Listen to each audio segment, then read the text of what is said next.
Um prazer voltar a uma terra de tantos intelectuais, onde tantos e tantas pessoas se destacaram, nascendo aqui ou fazendo carreira aqui, como o Padre Vieira, que fez carreira aqui, Gregório Matos e Guerra, Castro Alves, Rui Barbosa e tantos outros juristas, poetas e grandes pensadores.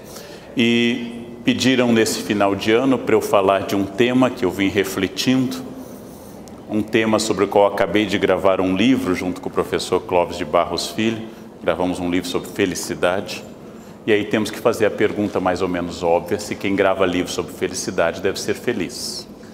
É uma pergunta que eu vou tentar desenvolver ao longo da palestra, por favor. Nosso primeiro ponto de partida é essa data, 200 anos da elevação do Brasil a Reino Unido, a Portugal, ou seja, formalmente, 1815 é o fim do nosso período colonial, juridicamente. A reflexão e a expectativa, porque terminando o ano, em primeiro lugar, todos nós, eu, como a maioria dos senhores, funcionários públicos, eu, funcionário público do Estado de São Paulo, vamos encerrando o ano com aquele sentimento de alívio, graças a Deus, sexta-feira, o recesso, né? Tem ainda que enfrentar uma festa na empresa e depois a gente pode ser feliz, né? Depois a gente pode ser feliz pela frente. O ano termina sempre com as pessoas cansadas e devo dizer aos jovens que isso vai piorando com o tempo. O cansaço vai aumentando e chega um momento, assim na minha fase, 52, que não se resolve com uma noite de sono. São necessários vários dias. Isso vai piorar. Quase tudo cai com o tempo, menos o colesterol e a gengiva. Isto sobe, o resto tudo cai. Então, temos que nos conformar com esse momento de reflexão sobre o que veio, sobre o que passou, sobre o ano que nós enfrentamos, 2015, ano difícil para o Brasil e pior, parece que vai piorar. Parece que vai piorar, não vai ter uma resolução imediata.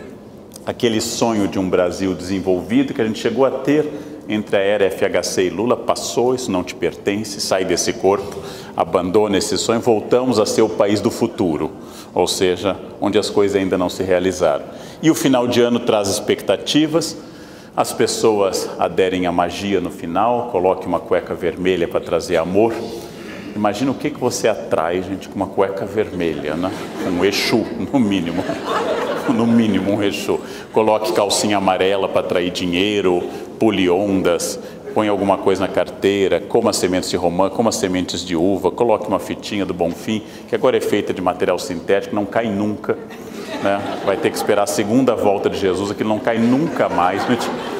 Antigamente era material natural, aquilo se desmanchava, agora é um horror fazer essas promessas.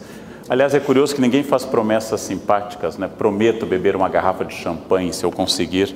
Não? Já que Deus é amor, deveria ter promessas desse porte também. É um momento em que todos nós estamos submetidos à expectativa do passado, ao que passou neste ano, e pelo calendário inventado para marcar ciclos solares, ciclos lunares, ciclos agrícolas, um momento de renovação, para aquela crença que os jovens têm muito forte, ano novo, disposição nova, Réveillon, uma nova vida, e nós começamos a ter um pouquinho menos, mais um ano novo, né? A gente sabe que quem chegou ao Réveillon gordo, chegará ao ano novo gordo também, e vai se dispor a perder peso, mas isso não vai funcionar, eu preciso dizer isso com clareza, não vai funcionar, só vai piorar daqui para frente. Com este espírito alegre, cheio de entusiasmo, começamos então a pensar a partir do conceito de um homem que eu tive o privilégio de conhecer, uma cabeça extraordinária de 91 anos, professor Zygmunt Bauman, polonês de origem, hoje professor da Universidade de Leeds, na Inglaterra, que usou muito o conceito nos seus mais de 40 livros, usou muito o conceito de mundo líquido, mundo sem barreira, mundo sem fronteira. Recomendo muito, e no final fornecerei uma bibliografia que passa pelas obras do professor Bauman, um homem que trabalha, pensa sobre como funciona o amor, a ética, o trabalho, a produtividade neste mundo de barreiras imprecisas. E eu insisto neste ponto, porque este ponto é o ponto que a minha geração, é uma geração de borda, sentiu essa transformação. Eu fui educado para um mundo sólido, eu fui educado para um mundo de definições muito claras. O mundo que eu estou envelhecendo não é mais um mundo sólido. Eu sinto muito isso. Os jovens sentem um pouquinho menos. Então, a começar por uma figura jurídica, que existia no texto chamado mulher honesta. Esse termo desapareceu do código. Não há mais mulher honesta no código, apesar desse auditório estar cheio delas. Mas vocês não existem mais juridicamente. Porque juridicamente, filho bastardo ou filho dentro da união matrimonial oficial não tem mais diferença técnica para fins de herança ou para outros fins. Eu venho de um mundo mais conservador, um mundo onde a noiva que casasse grávida tinha que casar de cor de rosa ou bege, porque o branco simbolizava virgindade. Os jovens vão anotando essas palavras antigas, virgindade, depois o tio fala o que é isso, tá? Na França, a virgindade é definida como uma menina feia de 7 anos. Então, vocês podem pensar a partir disso. Bauman está falando de um mundo onde eu não tenho mais certezas como educar meus filhos, não tenho mais certeza com um bom projeto político. O socialismo, que era a utopia dominante do século XX, entrou em colapso. O socialismo histórico existe apenas em Cuba, Coreia do Norte e diretório acadêmico da área de humanas. O socialismo deixou de ser uma utopia válida para a maioria das pessoas. Nós vivemos um mundo líquido, um mundo sem forma, um mundo sem limites muito definidos. Neste mundo em particular, eu tenho que fazer uma das perguntas mais importantes, mais difíceis de serem respondidas: se eu sou feliz. Na verdade, é a única pergunta importante. Mas essa pergunta tem um problema, vamos adiante, porque esta pergunta é traduzida quando eu pergunto a um colega, a um amigo: você está feliz? Ele me responde: meus 2 filhos estão bem, né? Comprei um apartamento novo, a gente está saindo de férias, eu fiz uma viagem, troquei de carro. As pessoas me dão termômetros de aquisições pessoais e materiais, mas a felicidade não é definida. Inclusive, parece um pouco de mau gosto ser muito feliz, coisa de gente boba. Gente muito feliz que ri muito. Lembrem que nossas avós nunca riam nas fotos. Nossas avós eram sérias, tiravam poucas fotos e nunca sorriam. Parece que perguntar sobre felicidade, que é um conceito intangível, quer dizer, sem delimitações, é complicado. Vamos adiante para pensar nisso. Parece que felicidade é uma ideia que tem que ser denegada, no sentido que essa palavra tem no vocabulário psicanalítico, que eu não falo aquilo que é importante. Eu denego. Ela é densa, ela é ampla, ela é denegada no cotidiano, ou seja, eu não toco nessa questão. Quando eu diria que é a única questão a responder, a única questão importante para responder. Vamos ver. Por exemplo, o fato de ser uma questão tratada pela poesia, a felicidade é considerada pejorativamente uma atividade essencialmente feminina. Mulheres pensam na felicidade, homens não. Mulheres casam para ser felizes, homens casam pela televisão e a comida. Alimentando o marido e botando uma tela grande, ele está bem. O resto ele vai para bodas de ouro, nunca questiona a instituição do matrimônio. Galinha frita, cerveja e televisão, o Homer Simpson nunca vai querer cair fora dessa relação. As mulheres querem conversar, as mulheres querem dar a mão, discutir relação, não? Discutir relação. É muito curioso, se vocês imaginarem, que a iniciativa do casamento é uma iniciativa feminina, mas a vivência dele é um prazer para o homem. É a mulher que propõe, que pensa, que faz o dia da noiva. A noiva entra no altar da igreja, pela nave da igreja, totalmente serena, porque ela escolheu tudo, flores, a roupa das madrinhas, a música. O noivo entra admiradíssimo de tudo que está ocorrendo naquilo, porque ele não tem a menor noção de quem providenciou aqui. Pode até ter que pagar, mas ele não tem a menor noção além do dinheiro. Ele é convidado para a festa, mas é porque fica chato não ter o noivo, mas ele é absolutamente secundário. O casamento é a noiva. O noivo entra, mas a gente fica de pé quando a noiva entra. É sobre ela que o padre, na Igreja Católica, impõe uma bênção de fertilidade. A noiva é simbólica, ela é entregue de um dono ao outro, do pai ao noivo. Essa é a simbologia patriarcal do casamento. Mas é muito curioso que esta felicidade matrimonial, ela tem uma questão interessante. Segundo o IBGE, a maioria absoluta dos divórcios litigiosos tem iniciativa feminina, 75%.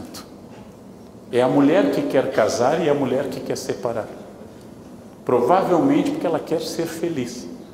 O homem não quer ser feliz no casamento, quer que não encha o saco e que tenha comida e tenha televisão. Tendo essas coisas, está pronto. Segundo o IBGE, vamos ver as estatísticas adiante, dos 18 mil divórcios de 2010 não consensuais, 13 mil deram entrada pela mulher. Ou seja, é o dia da noiva, depois é o dia da divorciada. Os homens não gostam de trocar, porque o homem casa com conceito, a mulher casa com indivíduo. O homem casa com conceito. Então, os homens não têm a iniciativa do divórcio. Logo, casamento, que é um poderoso elemento para discutir felicidade, casamento é pensado como instituição de felicidade pelas mulheres. Adiante. Mas vamos pensar de uma outra fonte um pouco mais trágica, o suicídio. Segundo a ONU, dado mais confiável do planeta neste momento, de cada 100 mil habitantes, a média mundial de suicídios, que seria a falência absoluta da esperança. Suicídio é o momento que a esperança entra em colapso total. Suicídio é a recusa absoluta do prazer de viver. 15 pessoas de cada 100 mil se matam. No Brasil, 9,7, abaixo da média mundial. 7 homens e 2 mulheres em média. O suicídio masculino é mais violento e por isso mais eficaz. As mulheres raramente querem estragar o rosto no suicídio. E quem não estraga o rosto não consegue se matar direito. Para se matar direito, tem que dar um tiro no rosto. Então não adianta tomar 4 melhoral infantil e ir para a cama. Não funciona. Suicídio tem que ter organização. Que pior que suicida é suicida fracassado. Aí é a pior coisa, né? Quando se matarem, façam com jeito. Brasileiros, em média 10 brasileiros em 100 mil. Argentina 15, ou seja, quase 50% a mais. Japão quase 50%. Japão é um país sem problemas materiais, sem diversidade étnica. Japão é um país onde tudo funciona. E lá, quase 50 pessoas por 100 mil tiram a vida por ano. Sinal de que prosperidade material não é o único elemento para a felicidade. Argentina já foi, Japão, Estados Unidos 22, Haiti 0.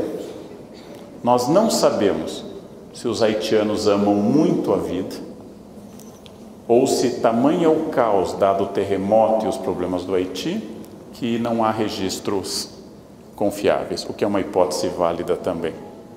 Mas onde a natureza mata muito, as pessoas não querem morrer. Onde a natureza não mata, as pessoas pensam em se matar. O suicídio é um fenômeno filosófico, uma pergunta que diz Camus no livro O Mito de Sísifo, talvez a única pergunta que eu tenha que de fato fazer em história. Por que é que as pessoas não se matam? Fernando Pessoa ironiza esse sentimento, mas eu tenho que pensar desse jeito para tomar alguns exemplos que eu quero analisar. O intelectual Stefan Zweig, um grande intelectual judeu austríaco, conseguiu fugir da barbárie do nazismo. Chegou ao Brasil em plena Segunda Guerra Mundial, acompanhado da esposa, tendo visto o horror dos campos de concentração, tendo visto o desmoronamento da civilização que o havia formado, conseguiu chegar ao Brasil. A ele, celebrado aqui por todos os intelectuais brasileiros, como um dos grandes escritores do século XX, foi dado um sítio em Petrópolis, onde havia uma natureza maravilhosa, na Serra do Rio de Janeiro. Para lá ele foi com a esposa, num sítio perfeito, com laguinho, araras, tucanos, na época que se podia ter essas coisas, e logo em seguida ele se matou com a esposa, no paraíso. Fez um pacto de morte com a esposa e os dois se mataram. A morte de Stefan Zweig, escreveu o livro Brasil, País do Futuro, cheio de entusiasmo para o Brasil. Stefan Zweig se matou, no momento em que a vida se tornava simpática a ele, porque não superou a memória e a dor do Holocausto. Mas vamos pegar um outro caso. O nosso ex-vice-presidente da era Lula, que teve um câncer agressivo no abdômen e foi cortando o intestino em quase 20 intervenções cirúrgicas. E a cada nova intervenção cirúrgica dolorosa, como tudo que mexe com o abdômen, ele saía do hospital mais animado, dizendo que agora ele ia vencer. Stefan Zweig chegou ao paraíso e se matou. O ex-vice-presidente José Alencar estava no inferno das UTIs e cada vez mais animado, entusiasmado e levando adiante o projeto. Adiante, até que ele morreu. Não sei se foi por causa desta visita. Talvez. Ele estava lutando pela vida e chegou isso, aí ele não aguentou, né? Tem um momento que ninguém aguenta, né? Doido, assim. Ele teve uma parada com a chegada do presidente Lula, então, mas aí entrou a Dilma aí desliga os aparelhos. Brincadeira. E o inferno é pelo menos bem. Marcelo Alencar, José de Alencar, desculpe, morreu até o fim. Caso notável e digno de nota mesmo, até o fim, lutando intensamente pela vida e perfeitamente consciente de que ele queria viver. Não parece haver uma lógica entre o que move Stefan Zweig a se matar e Alencar a querer viver. Quer dizer, que motivo tem para viver um homem que passou a habitar em UTIs tanto tempo e a receber essas visitas? Que motivo tem essa pessoa? Vamos ver. Vamos pensar num clássico do cinema, Cidadão Kane, no qual Orson Welles filma, muito jovem ainda, um milionário da imprensa. Um milionário que tinha tudo, tinha a total plenitude material. Quem seria eu se eu tivesse dinheiro para tudo, para o que eu quisesse? O que seria da minha vida se eu escolhesse tudo que eu quisesse comprar, todos os empregados que eu quisesse aproveitar? Seria a vida plena? Aparentemente sim, porque muita gente joga nas loterias. Muita gente identifica esse dinheiro como uma forma de atingir a felicidade neste mundo. Muita gente faz isso. Aí temos que perguntar às pessoas que têm esse dinheiro. Segundo o filme, ele só queria uma coisa, um trenó da infância, Rosebud. A única coisa que ele desejou a infância toda. Voltamos à dúvida inicial. Pessoas que superaram crises, como Stefan Zweig, pessoas milionárias, como o Cidadão Kane, não encontram a felicidade. Essas pessoas, de novo, podemos lançar sobre elas a pergunta que determina o sucesso ou o fracasso de uma vida. Por que é que 2 ou 3 irmãos, criados pela mesma mãe e pelo mesmo pai, saem tão diferentes no plano da afetividade, da realização familiar e do êxito material?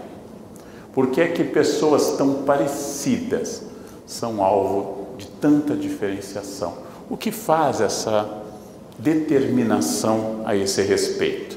Vamos examinar sempre casos concretos para não discutir por enquanto conceitos abstratos.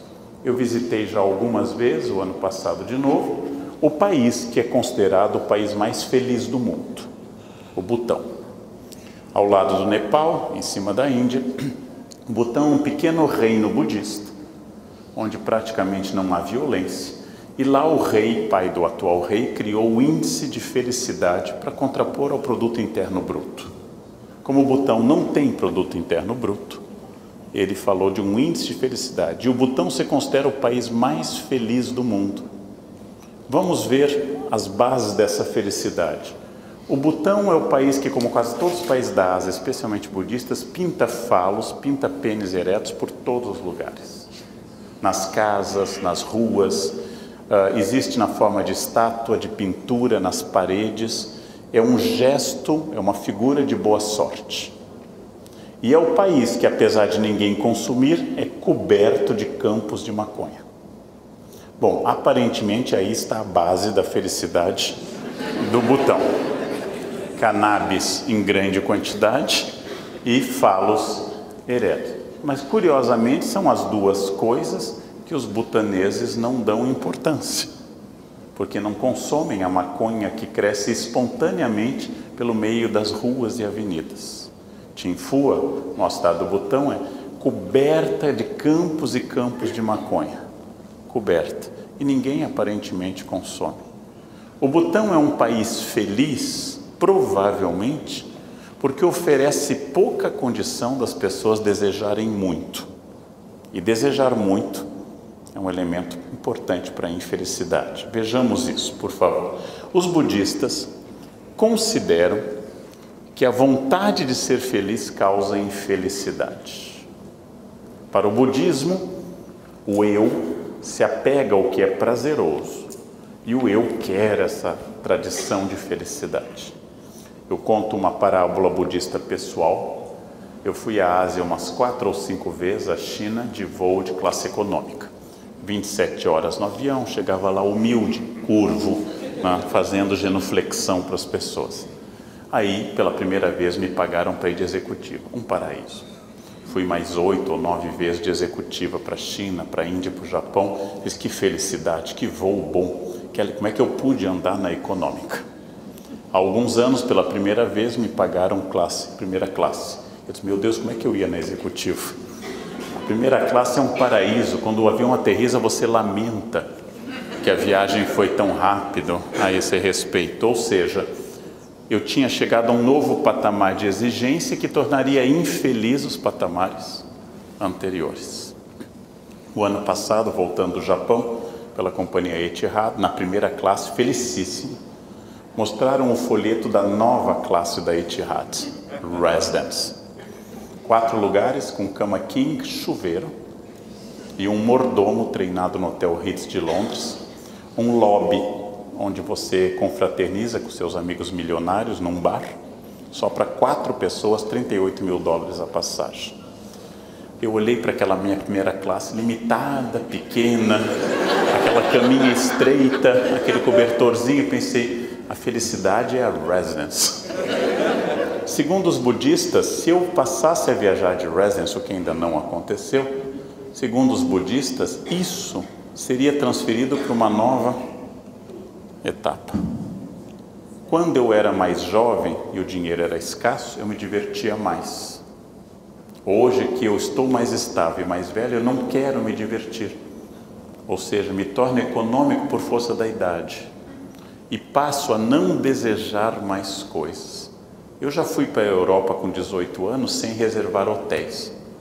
Hoje eu não vou à praia de Santos sem uma planilha Excel, tudo acertado, porque envelhecer é ficar mais prudente, ou seja, covarde. Eu tenho medo de tudo. Segundo os budistas, esse apego à felicidade traz infelicidade. A grande Clarice Lispector diz uma coisa parecida com isso. Amor é para distraídos. Ninguém se apaixona buscando se apaixonar. Todas as pessoas se apaixonam porque são distraídas. Gente, se vocês quiserem, tem cadeiras aqui no meio. Não gosto de ver aluno de pé, vou ficando nervoso. Se vocês quiserem, por favor, fiquem à vontade. Está cheio de cadeira aqui, não vai ter perguntas para a primeira fileira. Então, podem ocupar aqui, fiquem confortáveis, senão, como diz Tomás de Aquino, a graça supõe a natureza. Os budistas, esse apego à felicidade provoca infelicidade. Vamos adiante? Para os budistas, cada alegria gera uma nova angústia. Cada novo carro que eu compro, eu vou ter mais um desejo de um carro maior ou melhor. Cada novo apartamento vai me gerar um desejo de um maior. Cada nova conquista me faz desejar mais. Segundo os budistas, nós não somos felizes porque desejamos incessantemente. E nós temos que cortar, para os budistas, o elo do desejo. Tanto evitar coisas ruins, que a gente entende muito, mas também de ficar desejando coisas boas. Adiante? Para os budistas, a impermanência é a chave do universo. Tudo passa. O budista tem essa lógica de taxista, tudo é passageiro. Tudo é absolutamente passageiro. Nada me pertence, nada é meu.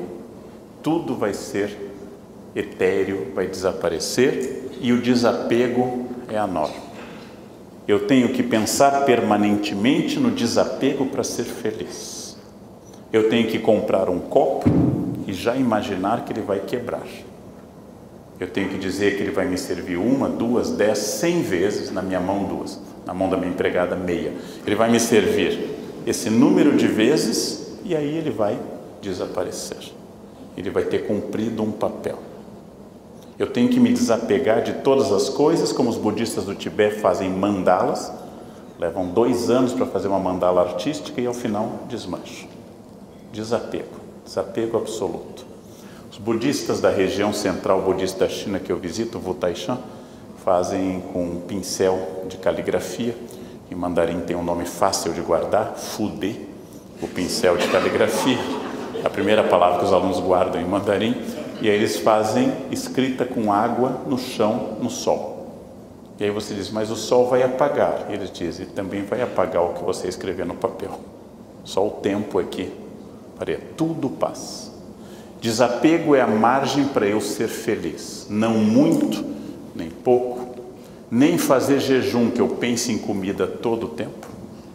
E nem me empanturrar, que eu pense em comida todo o tempo. O caminho do meio.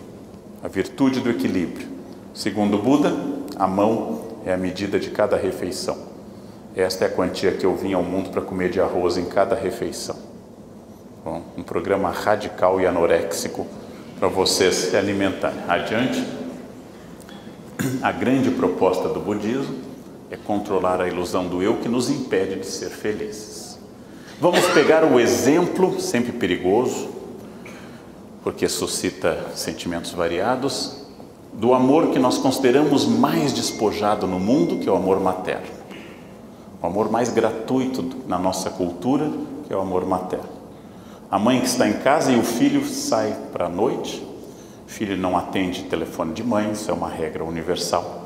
Atende todo mundo, vendedor de plano de saúde, mas o telefone da mãe, não. E a mãe não tem notícia e fica angustiada. Quando o filho entra, a mãe tem uma descarga de adrenalina furiosa. Eu estou aqui a noite inteira, estou angustiado, você não deu notícia, etc, etc. Vamos refletir sobre isso. Se a mãe tivesse zelo apenas no bem-estar do filho, quando ele voltou a casa e estava bem, o que ela faria? Dormir tranquila, porque meu único objeto de angústia acaba de se revelar inútil, não precisava me angustiar, ele estava bem. Mas a mãe está focada, você me deixou a noite toda acordada, eu estava preocupada, não entra o filho aqui. E eu estou pegando mãe, imagina amigo. Eu estou pegando categoria mãe. A ilusão do eu é uma ilusão importante, é uma ilusão que nos abastece. Eu já dei esse exemplo em várias palestras. Voltem hoje a casa, ao retornarem deste dia, cheguem a casa e digam a expressão, eu estou cansado. O que os senhores ouvirão em 100% das vezes? Eu também. Quem está casado há mais de 12 horas sabe que a resposta é essa. Eu também. Eu também. Mas, desiludido com o fato da minha esposa não estar entendendo o grau do meu cansaço, eu digo, mas eu acordei às 6. Eu acordei às 5, ela diz.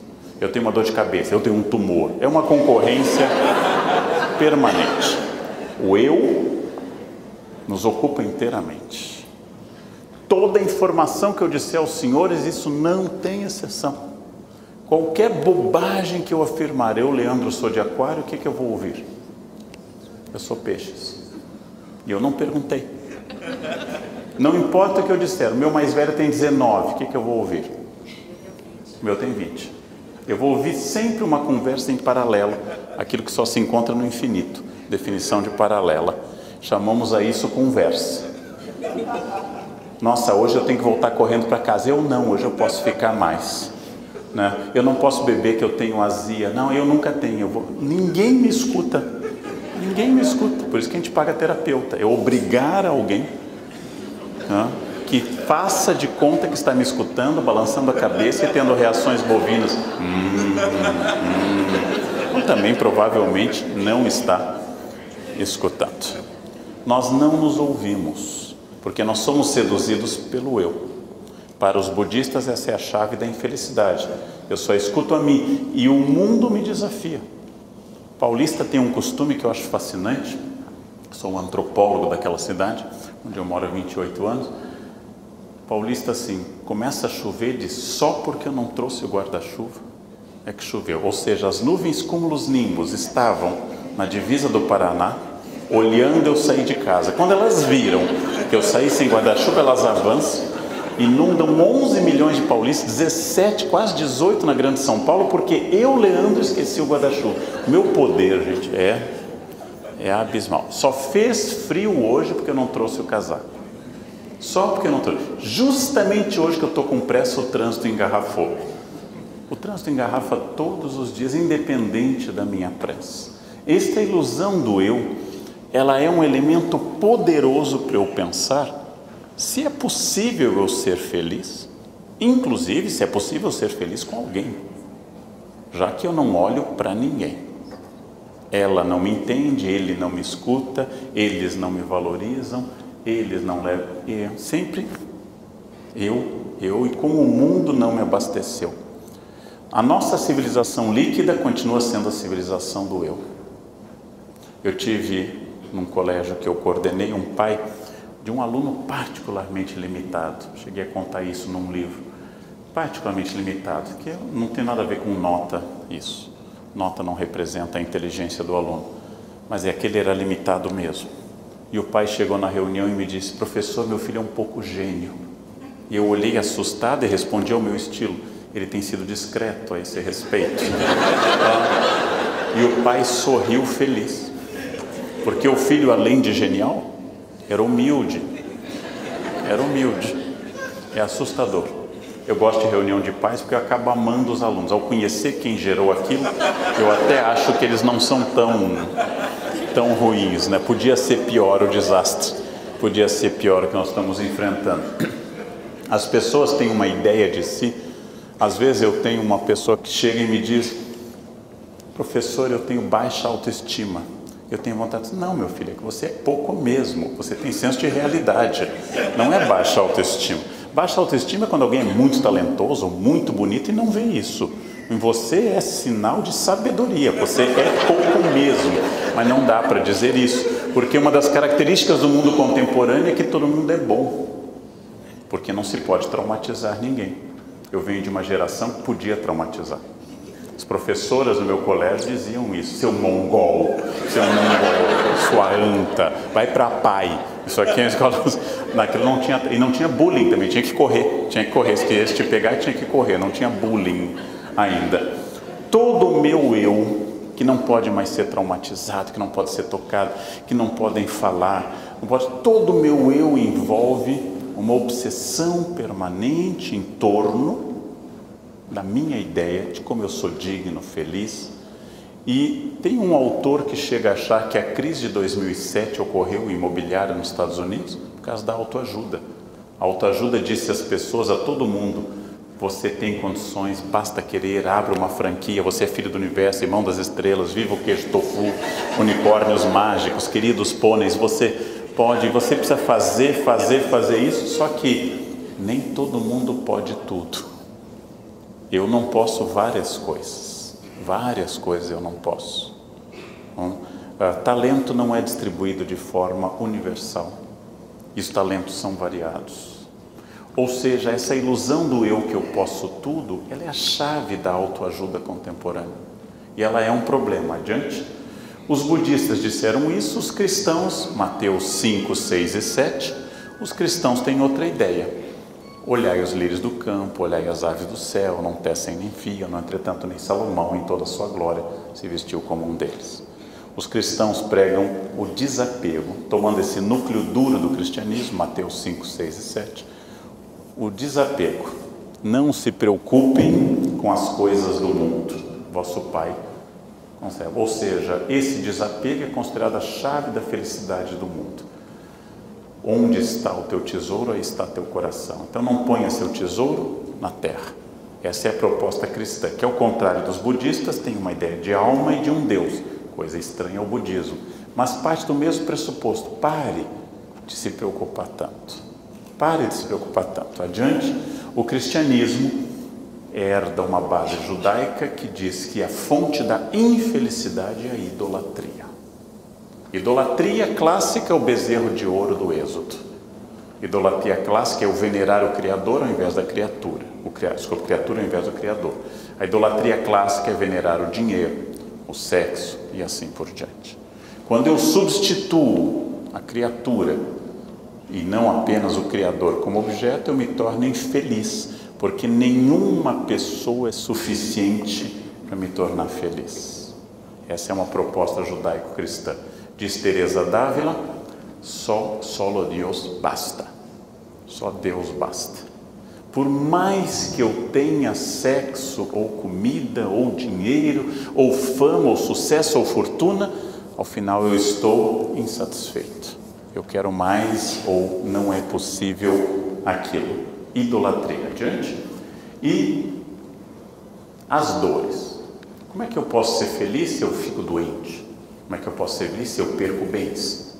Como é que eu posso ser feliz? Um dos livros mais poéticos do Antigo Testamento, um dos mais antigos, o livro de Jó, responde essa pergunta: por que os bons sofrem?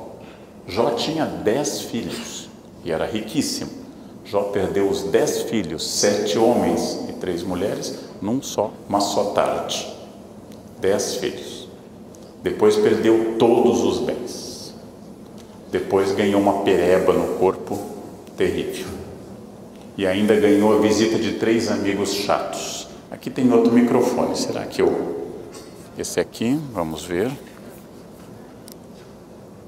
Esse está melhor. Não, melhor, vamos ver, deixar esse. Pronto, cumpriu o seu papel, descanse em paz. Jó responde a essa questão: por que os justos sofrem? Ele teve que enfrentar 10 mortes em família, ficou um pouco abalado. A perda de 10 filhos seguidos abala um pouco. Teve que enfrentar a perda de todos os bens, teve que enfrentar a doença física, 3 amigos chatos e a esposa. Em seguida, e ele dizia: Deus dá, Deus tira, bendito seja o nome do Senhor. Mas por fim, Jó entregou os pontos. Jó também reclamou. A paciência de Jó é uma metáfora ruim, porque ele também estourou. Tem um dia que estoura. E o Jó estourou. Aí tem que aparecer o próprio Deus a ele para dialogar com ele no texto. Mas é a seguinte a resposta, que para os religiosos é fabulosa. Não importa o que aconteça, tudo colabora para aquele que crê. Ou seja, nenhum mal é permanente. Tudo é para o meu bem. Tudo que acontece é para o meu bem. E tudo dá certo ao final. Essa é uma das grandes crenças religiosas e um poderoso elemento a tornar a religião dominante no planeta. Bem, os gregos falam do esforço da apatia, da indiferença. A escola estoica diz que o sábio é imune aos infortúnios. Sábio considera crítica e elogio falsos. Sábio considera desgraças e felicidades falsos.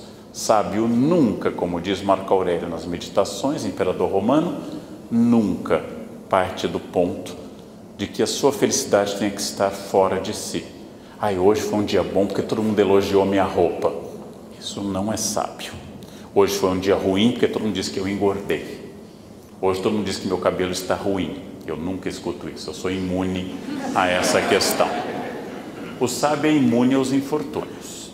Dando um exemplo que eu já dei na gravação de um café filosófico, o sábio nunca se abala com o xingamento, porque o xingamento só tem 2 hipóteses: ou ele é verdadeiro ou ele é falso. Nos 2 casos, eu não posso me abalar. No trânsito de São Paulo é comum se xingar o motorista com 2 referências.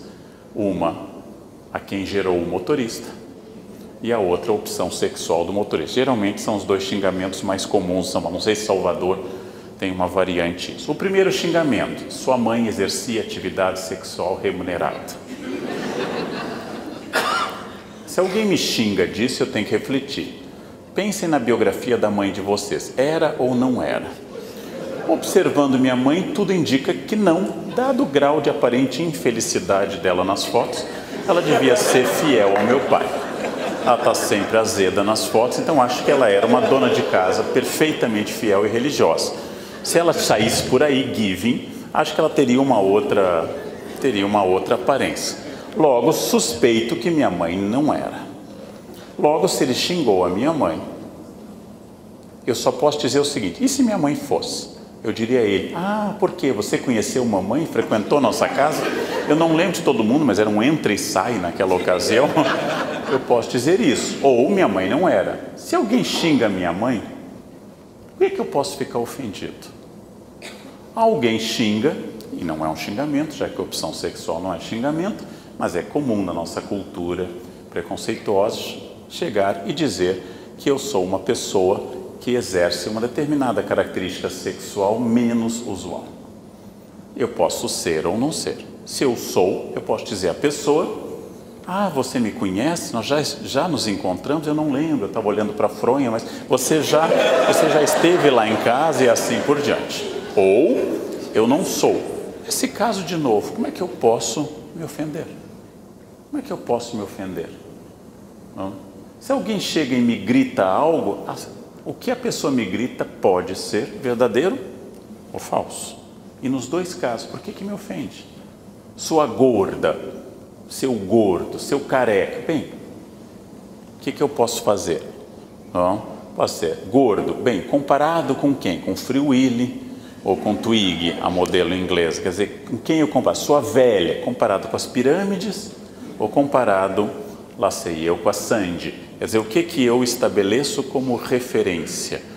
Sempre eu tenho que saber que só há um jeito de eu me ofender para os estoicos. É se eu concordo com o xingamento. É a única maneira de eu me ofender.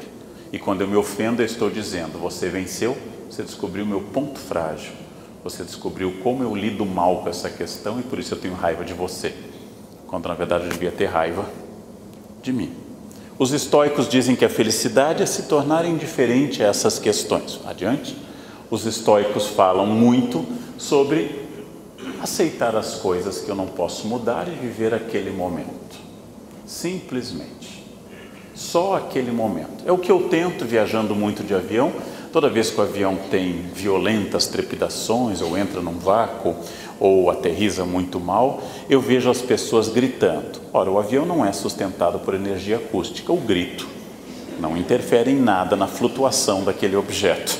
Logo, é inútil filosoficamente gritar no avião.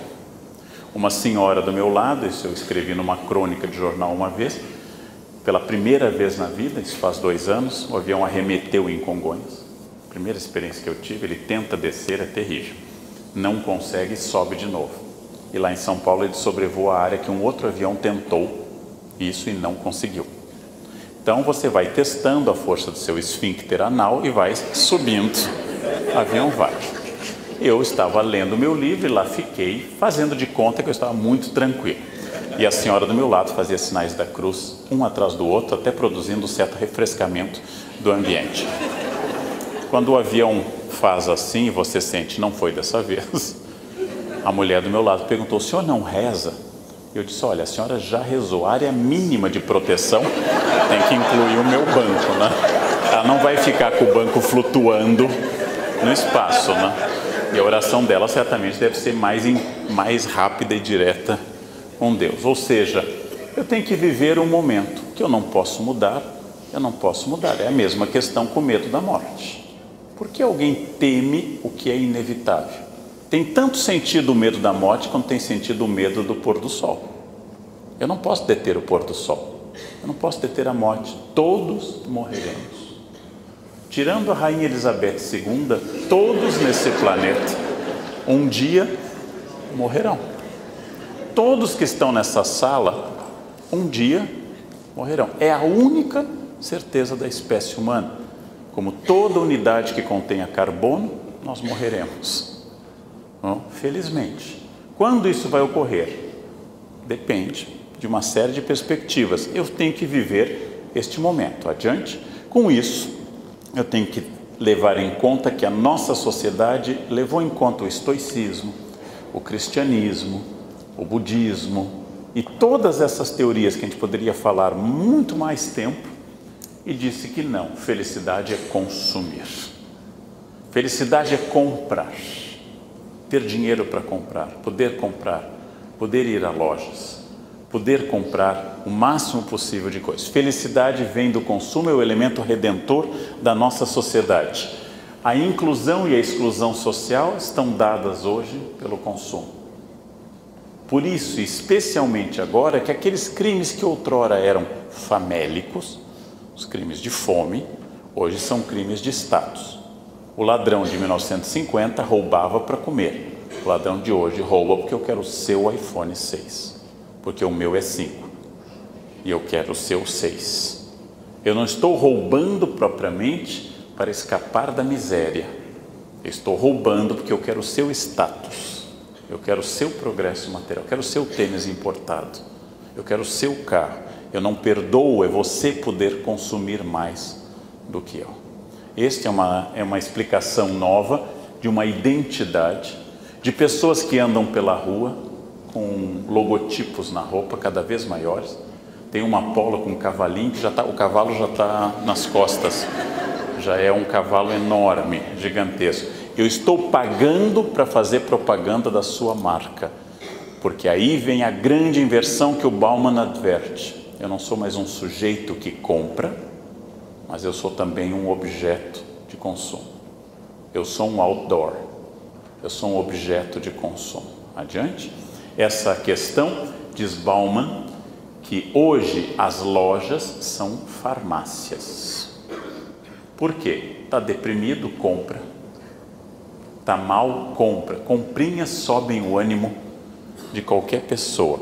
Então funciona como se as lojas vendessem pílulas de felicidade. Bauman sugere no livro 44 Cartas que as lojas sejam autorizadas pela agência de saúde para poder vender e provocar felicidade nas pessoas.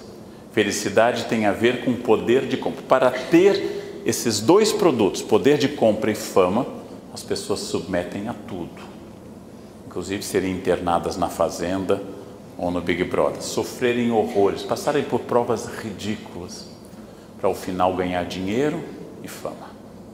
Destruir toda a sua dignidade para parecerem dignos aos olhos dos outros. Adiante?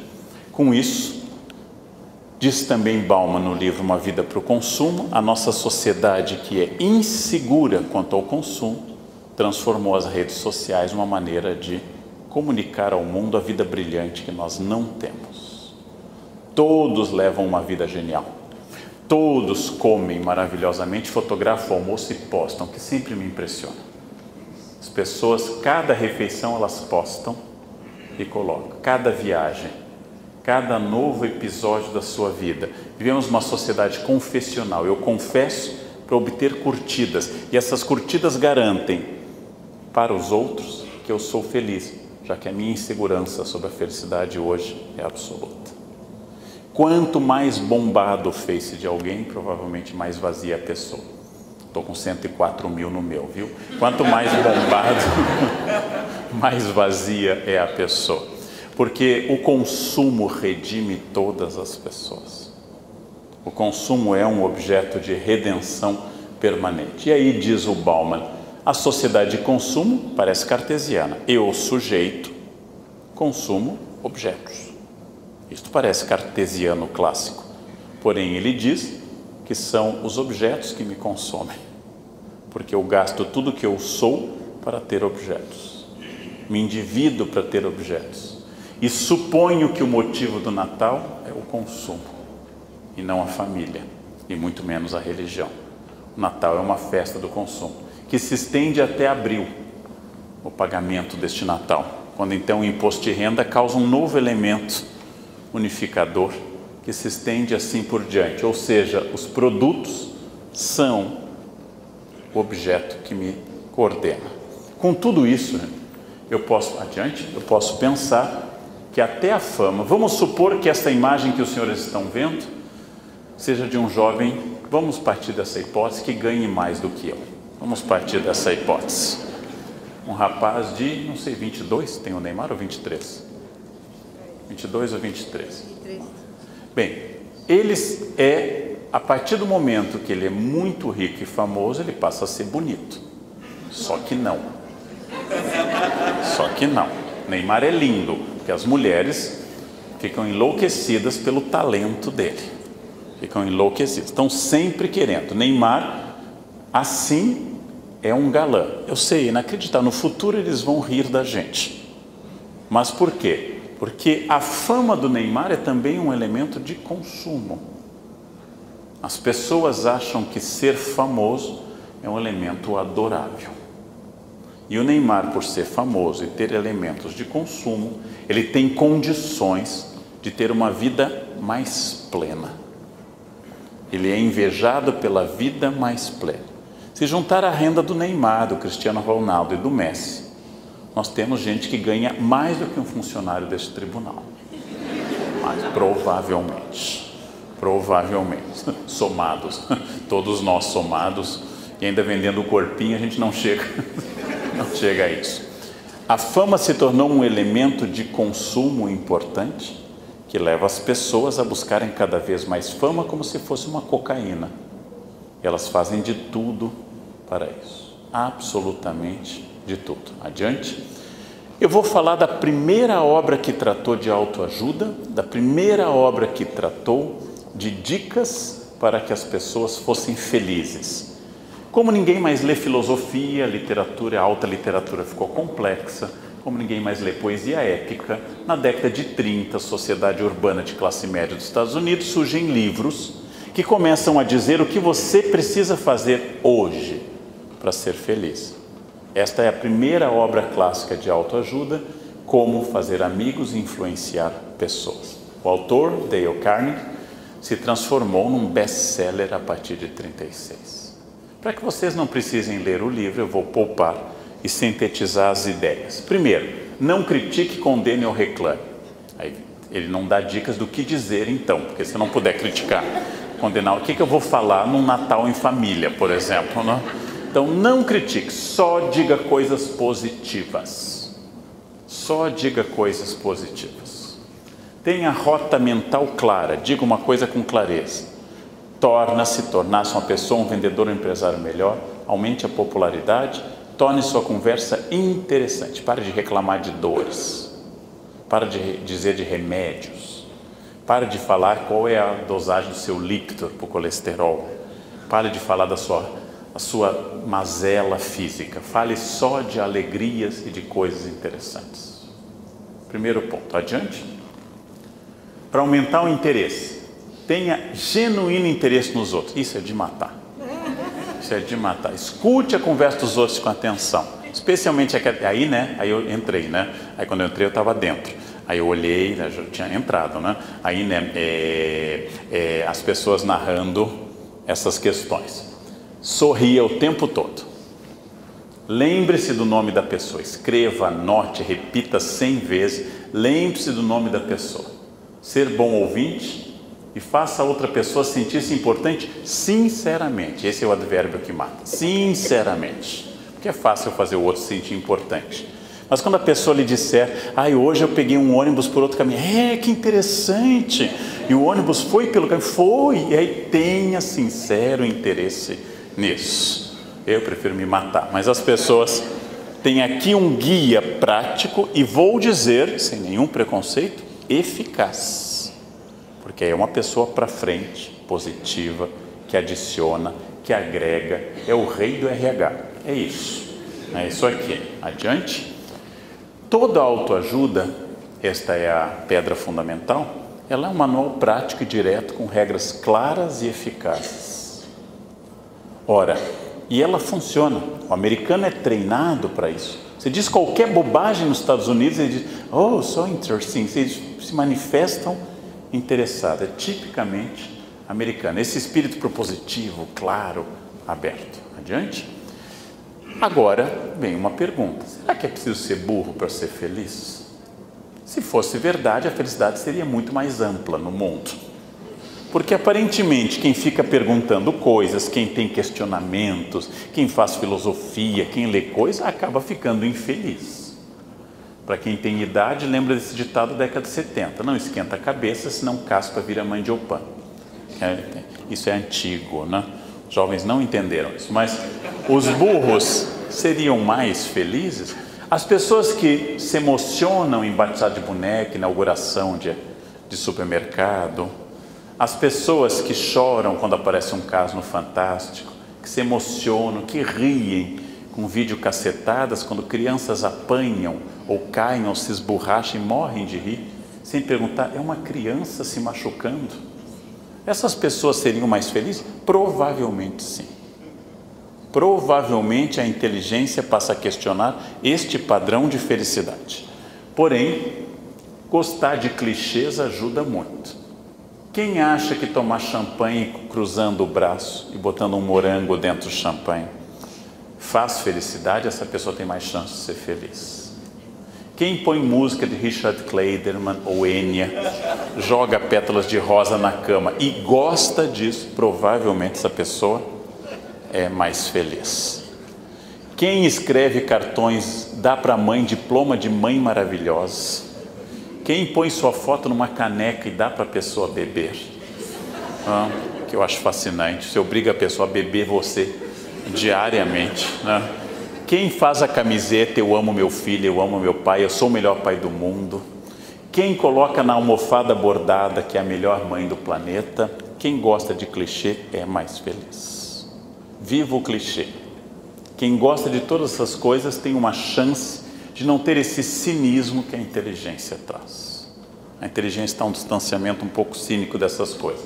Então já sabe, se vocês são chamados de felizes, provavelmente vocês são burros. Essa é a primeira conclusão, né? Então todo mundo vai dizer, eu sou muito infeliz, eu sou muito infeliz. Mas nós vamos chegar a uma outra solução. O próprio mercado hoje parece demandar pessoas que pensem diferente. Saia da caixinha, diz todo o curso. Pense diferente, pense de outra forma, inverta o ponto de vista. Essa tem sido uma reflexão comum. O problema é que hoje nós sobrepomos tudo. A geração das nossas avós casava e terminava a luta. Estava casado, podia embuchar à vontade, engordar, estava casado. Estava preparado dali até o fim, estava casado. E vocês sabem, especialmente minhas queridas ouvintes, que não está fácil hoje. Olhem a Graziella Massafera, linda, linda, simpaticíssima, inteligente, talentosa, foi largada. Compare a Graziella Massafera com você, põe a foto das duas nuas no espelho, tire uma foto sua nua e põe uma da Graziella e pense, ela foi largada, e eu? O que vai acontecer? A fila anda, gente, a fila anda, a concorrência está terrível, você tem que continuar malhando muito, magra, interessante, agradável, não dá mais para ter mau humor, você tem que disfarçar isso porque não está fácil fidelizar o cliente, não está fácil, vocês sabem disso, não? Então pensem nisso. Antigamente, e há muito pouco tempo, o casamento era o fim da busca. Casou, lembrem que a lei de divórcio é de 77, Nelson Carneiro. Casou, encerrou. Hoje eu tenho que ser agradável, hoje eu tenho que ter um corpo bom, hoje eu tenho que ter um bom desempenho psicossomático, psicopolítico, hoje eu tenho que ser um chefe com conhecimentos de sociologia e psicologia, hoje eu tenho que cuidar para não traumatizar ninguém, hoje eu tenho que ser positivo. Hoje é muito mais complicado. A exigência hoje é muito mais complicada. Bem, Luc Ferry, autor do título do livro O que é uma vida bem-sucedida, ministro da Educação na França e da Cultura, disse que os valores são subjetivos ao longo dos séculos. O que é uma vida bem-sucedida variou de tempos em tempos, como é óbvio supor. Mas ele disse que há uma coisa que eu posso pensar. O indivíduo tem que julgar que a sua vida seja bem-sucedida. É ele que tem que julgar que a sua vida seja bem-sucedida. É ele que tem que entender que aquela função dele, A, B ou C, lhe traz a felicidade e a renda. Isso é difícil eu julgar. O porteiro da academia que eu frequento pela manhã estava se aposentando, estava entrando em posto o seu sonhado fundo de garantia de toda uma vida de trabalho. E ele decidiu investi-lo em acompanhar seu time, o Corinthians, no campeonato mundial no Japão. Ele tirou um fundo de toda uma vida, comprou passagem para o lugar que eu expliquei para ele onde era, foi, viu o seu time, ele não tem muita noção de onde ele esteve, mas ele foi, viu o seu time ganhar e voltou. Para mim, inicialmente, uma insanidade. Tirar o dinheiro de uma vida inteira e aplicar numa viagem cara, que é a viagem ao Japão, eu pensaria, é tão mais prudente uma pessoa simples comprar um pequeno imóvel ou guardar esse dinheiro. E depois eu refleti melhor e achei que a minha ideia era idiota e a dele era interessante. Foi a coisa mais ousada que ele fez a vida inteira. Foi o grande gesto épico da vida dele. É aquilo que ele vai contar para os netos. Eu fui ao Japão ver o Corinthians jogar. E vi a vitória do meu time no Japão. E dei todo o dinheiro da minha vida para isso. Provavelmente foi a coisa mais grandiosa que ele fez. É o prêmio Nobel dele. Ou seja, é ele que tem que julgar se isso vale a pena. Porque a existência precede a essência, como diz Sartre. Primeiro eu sou, depois eu julgo o que eu possa vir a ser. As pessoas em geral julgam primeiro a essência. Tem um ideal de família na cabeça e pensa, a minha não é feliz. Então, este julgamento ele tem que ser muito subjetivo e pessoal. O problema é me libertar do julgamento do mundo, entre o corpo que eu quero ter e o corpo que o mundo quer que eu tenha. Entre o dinheiro que eu quero ter e o dinheiro que o mundo quer que eu tenha. Entre o conhecimento que eu tenho e o conhecimento que o mundo quer. Ou seja, não é fácil fazer este afastamento. Não é fácil. Vamos imaginar neste ponto em que vocês têm que agora ampliar a percepção, que se eu imaginasse no eixo Y, lembrem de plano cartesiano, se eu imaginasse no eixo Y os fatores aleatórios à minha vontade, uma chuva forte, uma doença e assim por diante. E no eixo X os fatores que eu controlo, eu estudar línguas ou eu fazer atividade física. Para quem acredita na autoajuda, o eixo da vontade, X, é dominante. Para quem acredita em fatalismo, destino, karma, o eixo Y é dominante. Eu proponho que a nossa vida seja analisada como uma curva tensa entre o que eu desejo e a realidade permanente. Eu vivo desejando, chave da minha infelicidade para o budismo, e o mundo vive dizendo outra coisa. E eu tenho que corrigir esse desejo a todo instante. Dia 4 de julho de 2015, este ano, comprei um carro que eu vinha sonhando há muito tempo. Guardei e comprei. Quando a gente vai envelhecendo, os brinquedos vão ficando mais caros. E aí comprei. Dia 7 de julho, 3 dias depois, um taxista entrou no meu carro com toda a força, na contramão, com o sinal fechado para ele. Meu desejo era X. O taxista era Y. Se apresenta agora uma segunda ocasião. O taxista fugiu. Estava errado e não devia ter seguro.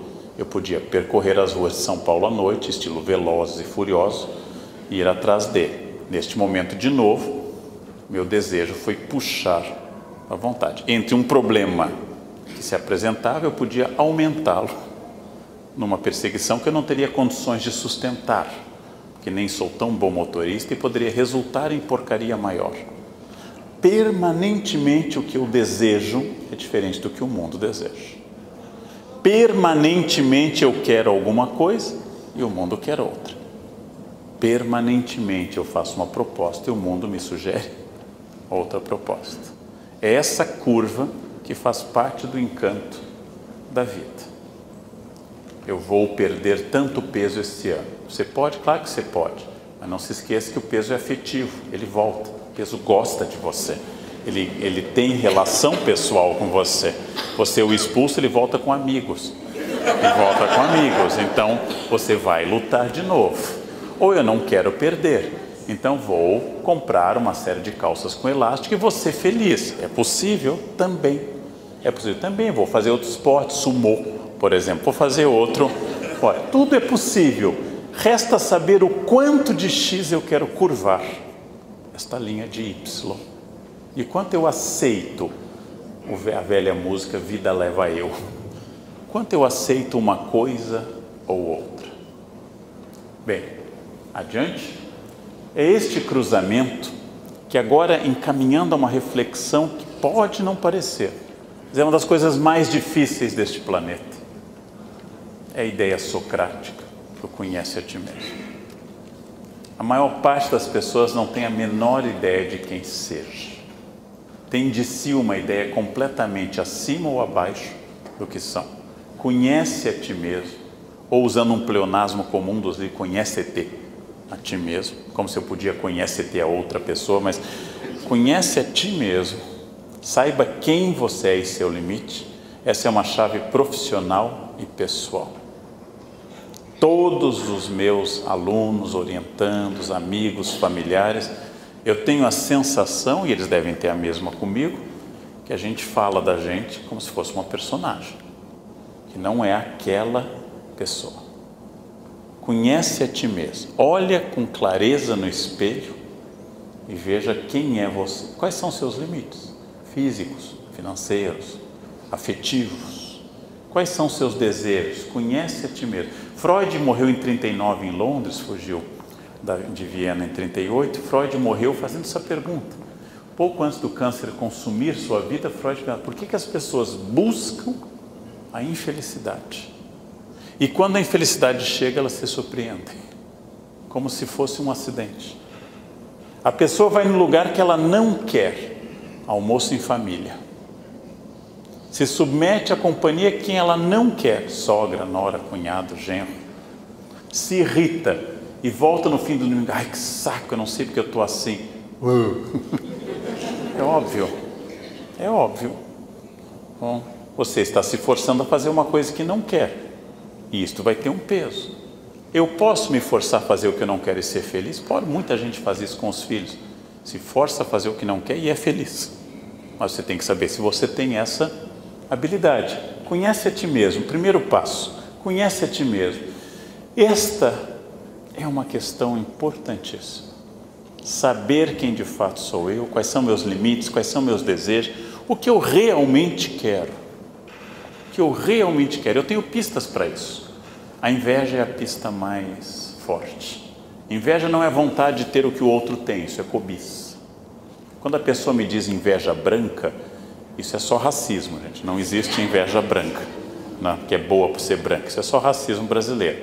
A inveja nunca é positiva. A cobiça pode ser positiva. Eu cobiço o seu inglês, então eu vou estudar tanto quanto eu tenho um bom inglês. Ela pode ser um elemento, mas a inveja não é isso. A inveja não é eu querer ter o que você tem. A inveja é eu ter raiva da felicidade que você tem por ter aquilo. Isso é inveja. Inveja é a tristeza pela felicidade alheia.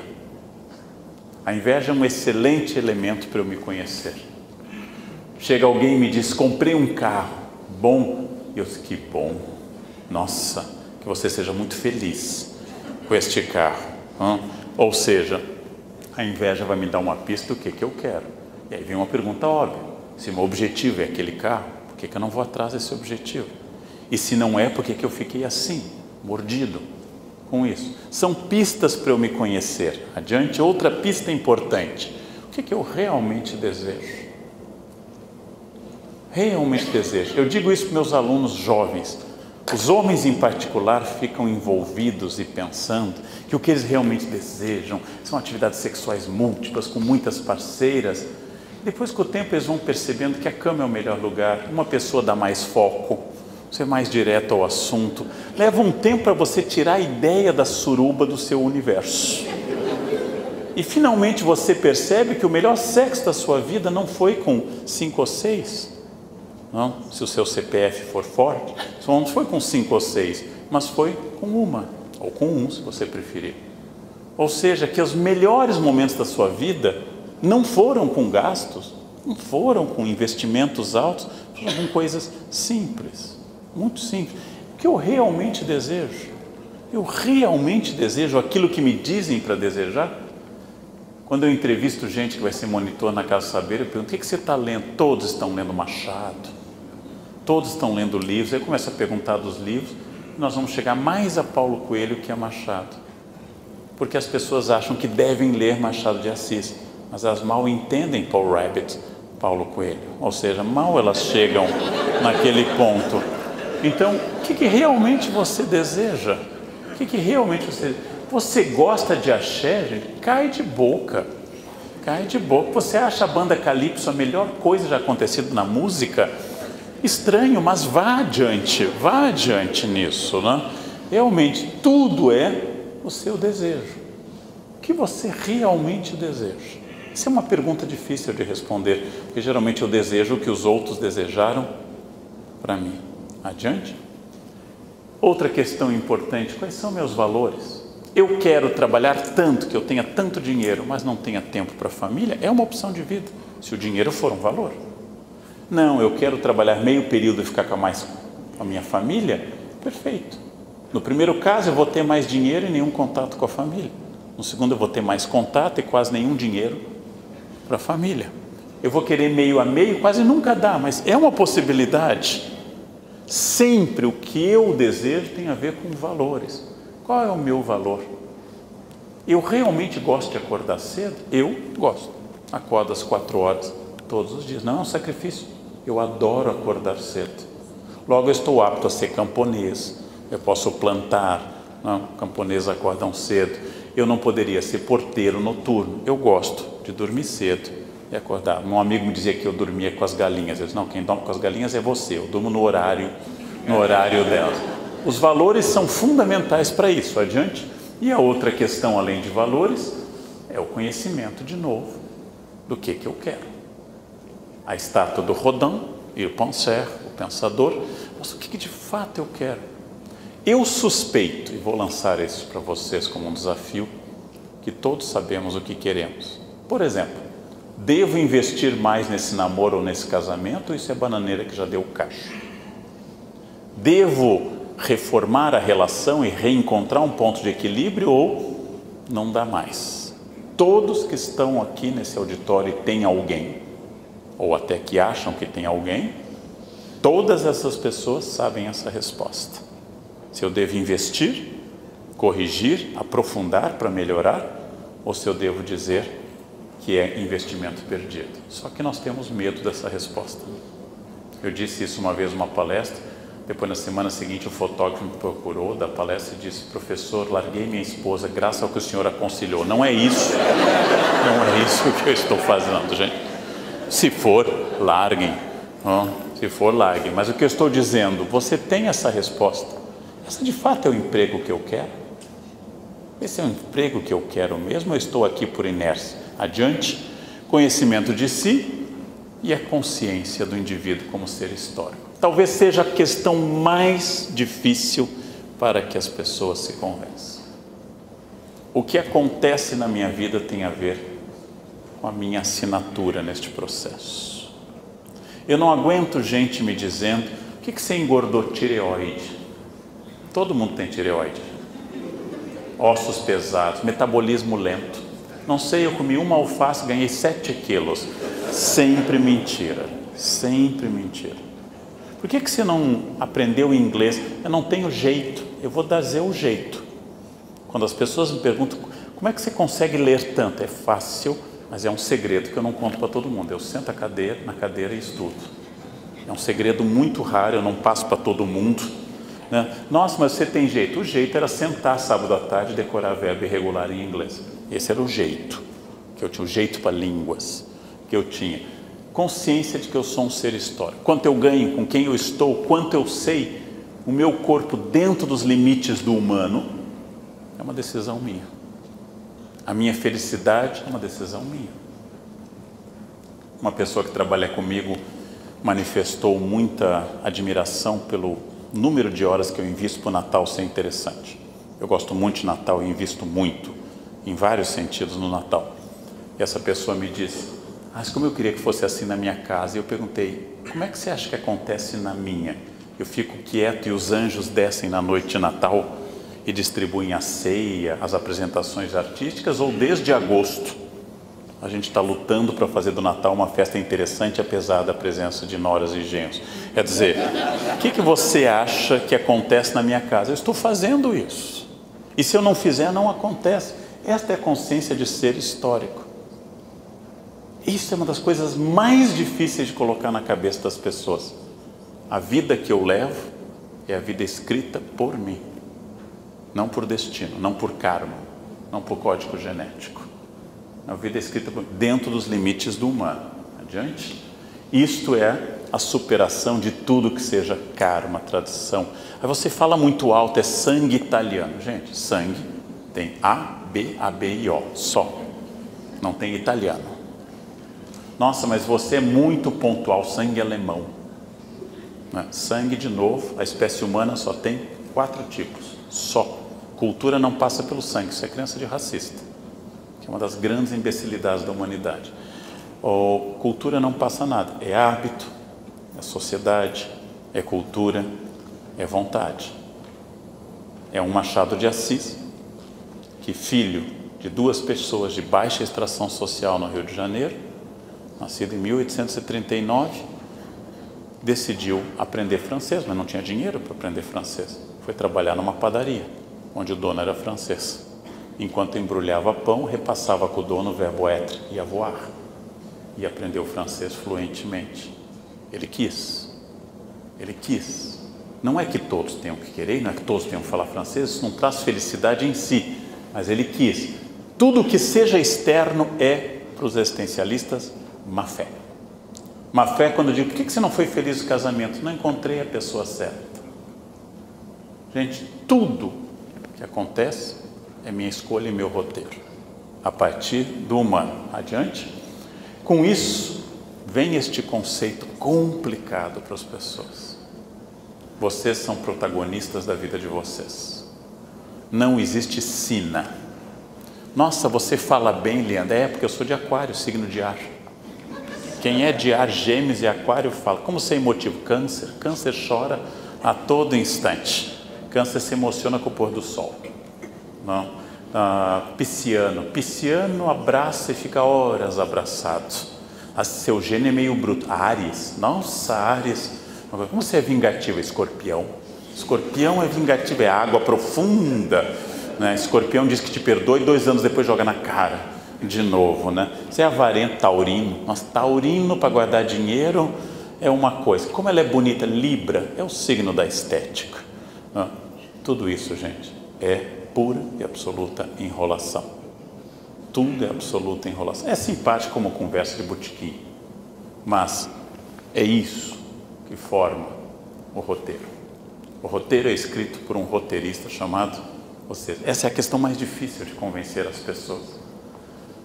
Você quer escrever um livro? Você quer viajar? Você quer aprender uma língua? Não é fácil por igual para todas as pessoas. Não é fácil por igual. Um belga pega uma bicicleta e sai do país e vai aprender uma língua 20 quilômetros da casa dele. Outros ficam a vida inteira. Mas é possível, se você quer estabelecer como meta. Não que isso seja necessário. Adiante.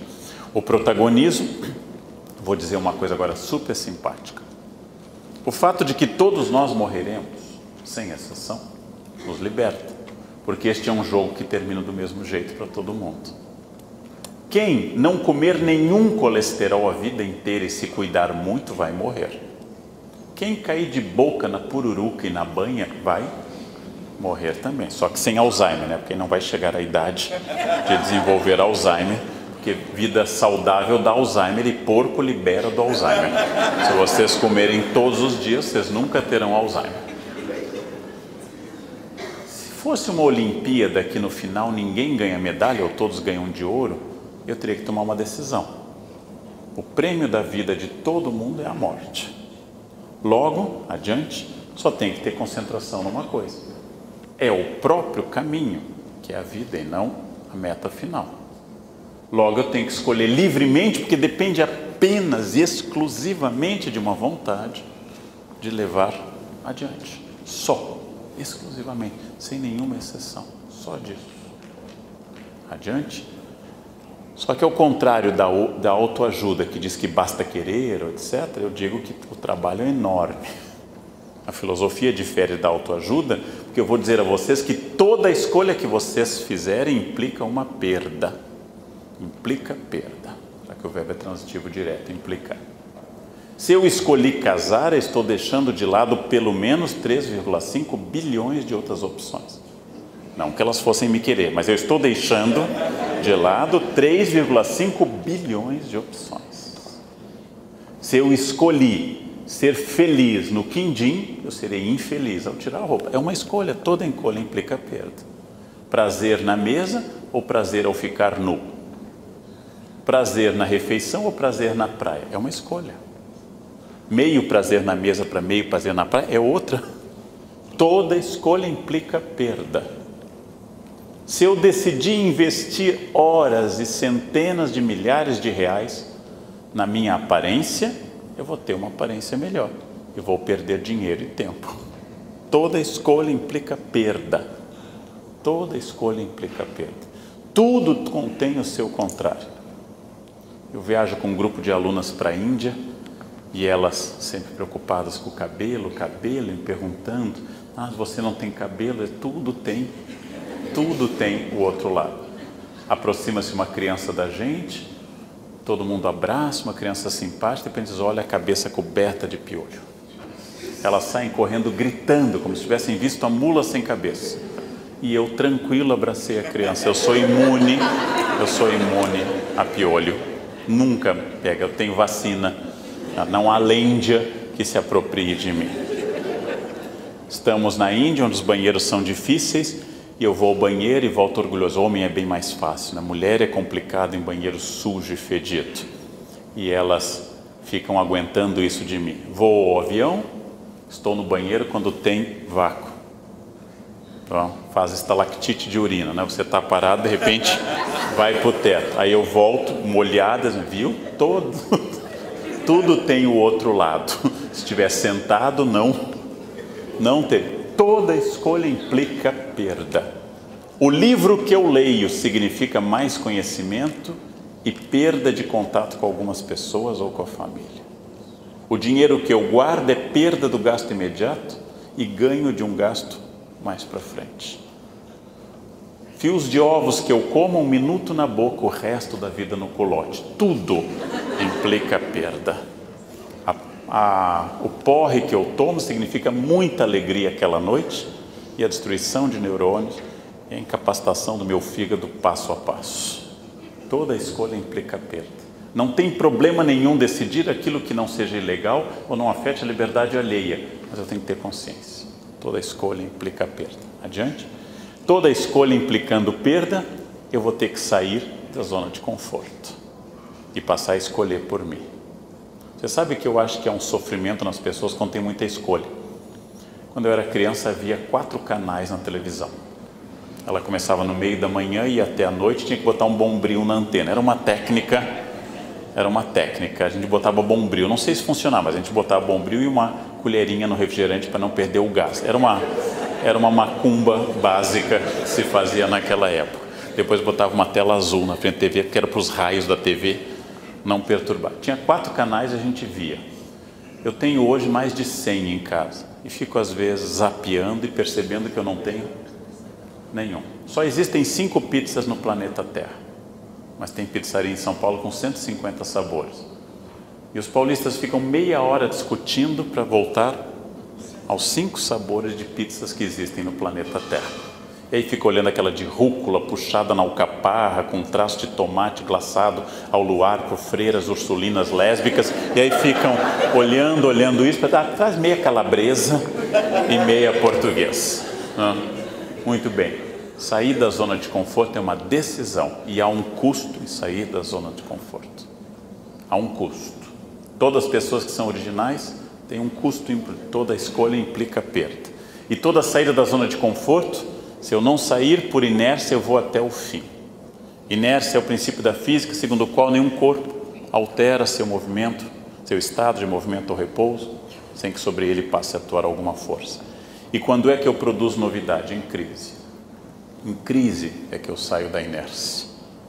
Ou usando uma palavra mais de senso de autoajuda, ostra feliz não produz pérola.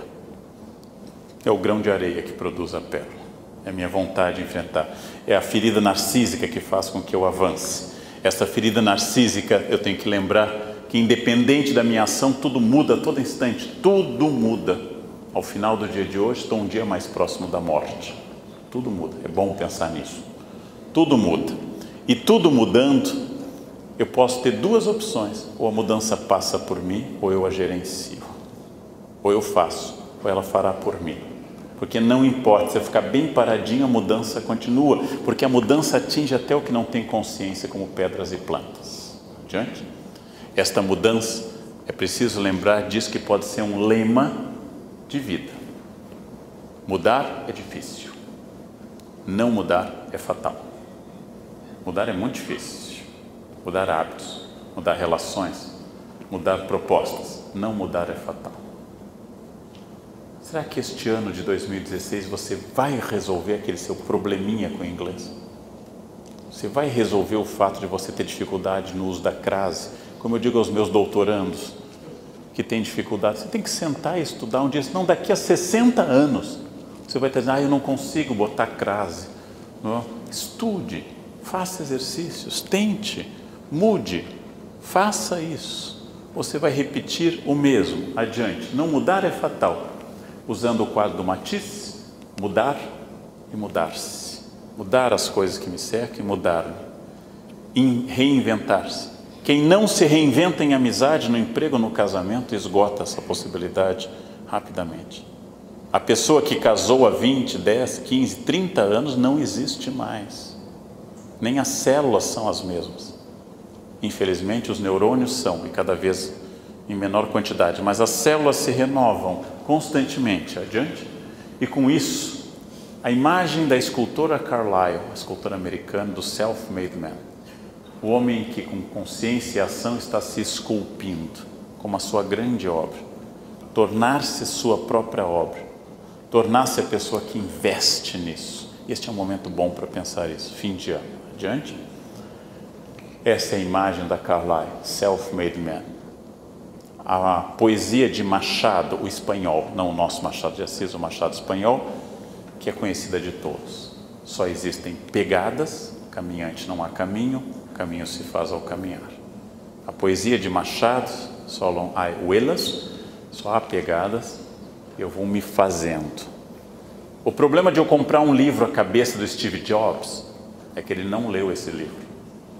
Ele foi Steve Jobs sem ler o livro A Cabeça de Steve Jobs. O problema de pedir conselho é que quem venceu não escutou conselhos.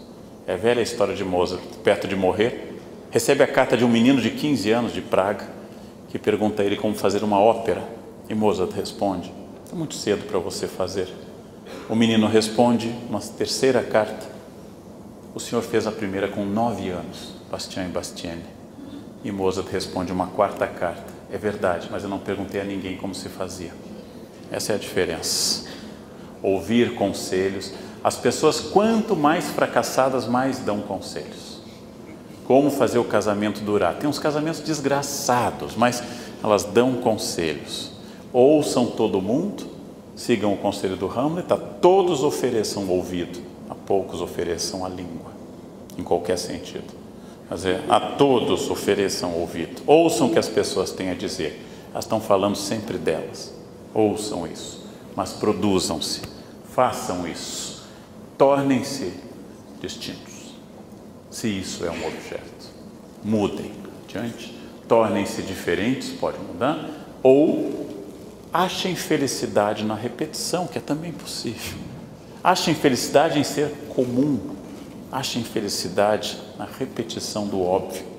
Achem felicidade, que fazia felicidade de gente como minha avó, que acho que durante 30 anos o menu do Natal foi a mesma coisa, colocados os mesmos pratos, os mesmos lugares na mesa, até o cheiro da casa era o mesmo. E era feliz assim. Achem a felicidade ou na repetição ou na inovação. E este é o momento, fim de ano, para fazer essa reflexão. A reflexão do quanto eu quero aprofundar, transformar, do que está ao alcance da minha mão. Uma das coisas mais fascinantes da vida é isso.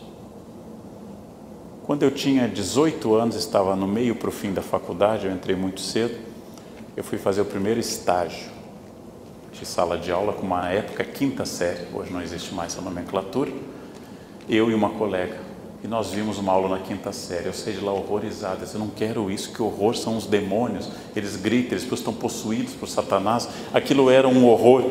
Eu saí de lá e disse para minha colega, eu vou fazer de tudo para acabar a faculdade, iniciar o mestrado, porque eu não quero dar aula para a quinta série. Acabei dando um tempo, mas eu queria escapar disso, eu queria dar aula para adultos e não para crianças. Terminou a faculdade, eu me inscrevi. Passados mais de 30 anos disso, essa minha mesma amiga está dando aula para a quinta série. E ela sempre diz que eu tive sorte. Sorte é o nome que o preguiçoso dá para a pessoa que leva adiante seu plano. Sorte é o nome que o vagabundo dá a quem se empenha.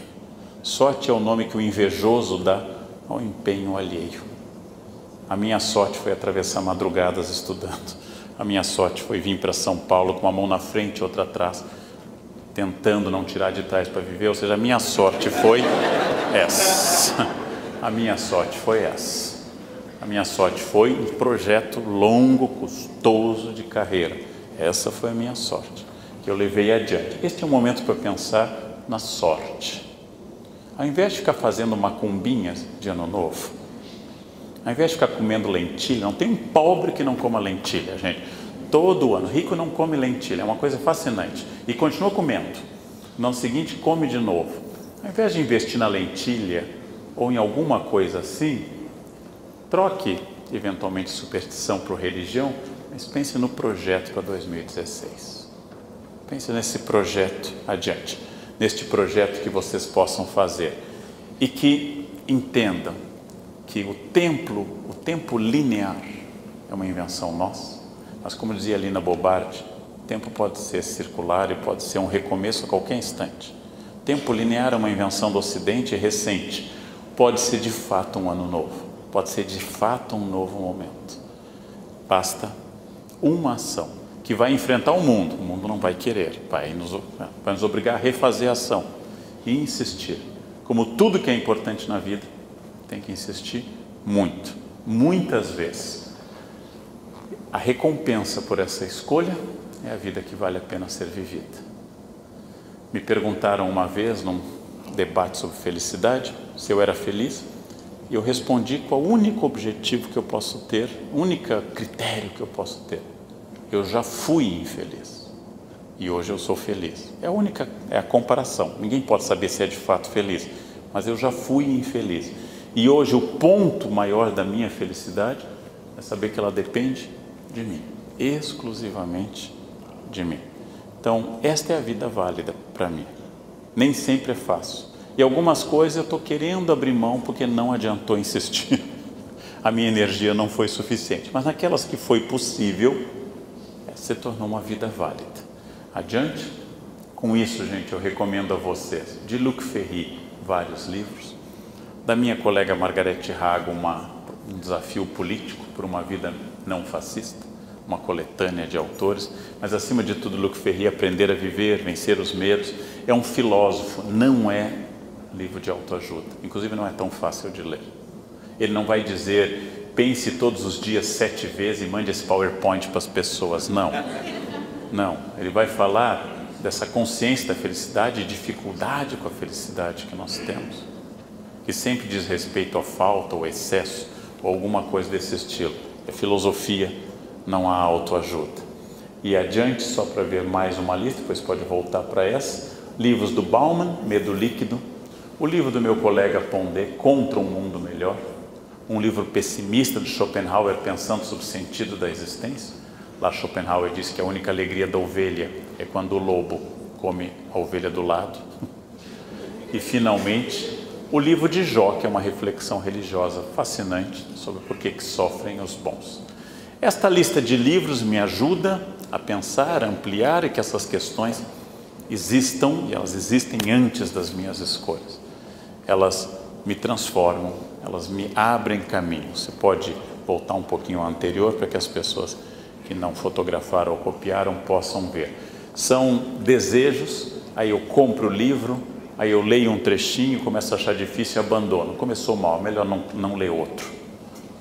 Pega um livro, enfrenta, não entendeu um parágrafo, volta, relê, lê mais uma página toda e passo a passo constrói. Constrói aquilo que você queira fazer. Caminhante, não há caminho. Caminho se faz ao caminhar. Não há magia nenhuma, não é fácil, não é uma decisão que muda tudo. É uma decisão seguida de ação, ação, ação, erro, nova decisão, mais ações, erro de novo e assim por diante. É como mandar filho escovar os dentes. Dura uns 15 anos, diariamente, e ele só vai cuidar da higiene da boca quando a boca dele frequenta outras. Aí ele passa a cuidar da higiene. Se a gente desistisse, todos seríamos banguelas.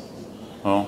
É absolutamente um esforço permanente para fazer uma vida válida e, neste momento, construir uma sociedade melhor do que a que nós temos, que supere a violência contra a mulher, o horror do racismo, a homofobia, a desigualdade social, a corrupção política. Esse é um outro passo político importante, mas ele começa com a superação das coisas em si, inclusive desses pequenos demônios fascistas que habitam a alma de muita gente.